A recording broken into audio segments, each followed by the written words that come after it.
Prof has highlighted how this benefits the individual, maybe a bit about businesses, but how does this work for the economy? How it works is depends on the principle of operations. The new tax administration has streamlined certain aspects to which different component of taxes will be will be derived from the economy.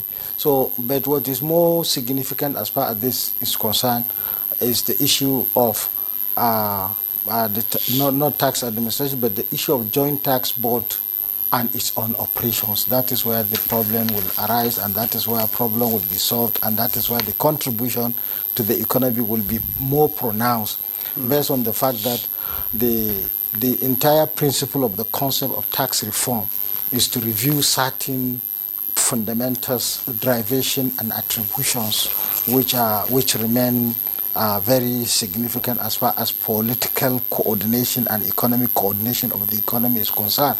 So the principle of equity is what we are expecting first to play a role.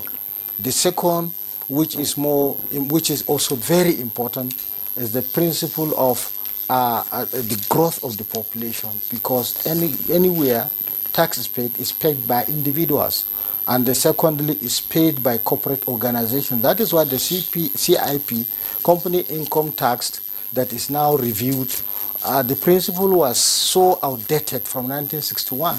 The operational modalities of different companies, now it is changing, the economic concept is changing, the rebasing exercise of even the statistical body of the contribution of different sectors of the economy is also changing.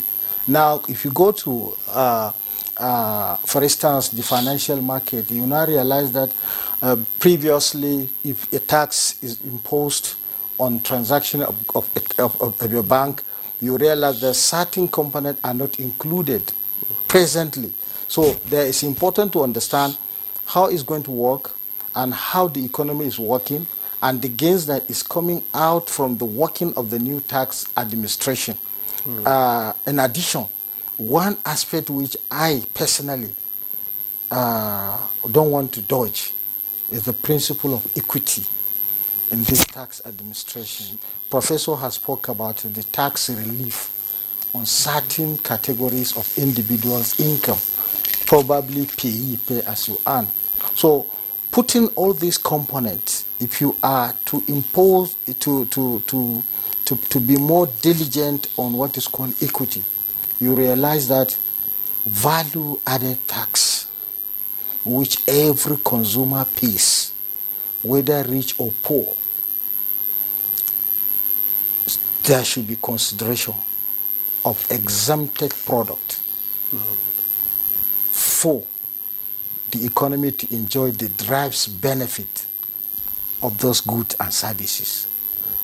Recently, we have seen how the communication industry is pushing for a better operational modalities by increasing cost of production and then transferring it to the consumers. So that is what I am trying to put on equity.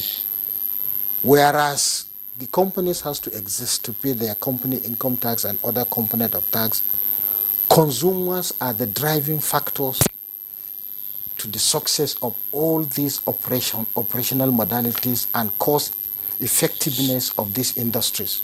Therefore, a lot of consideration should be given, not just merely looking at the tax administration and the instrument to be used, but looking at other component of levies and rates which is being applied as far as certain products are concerned.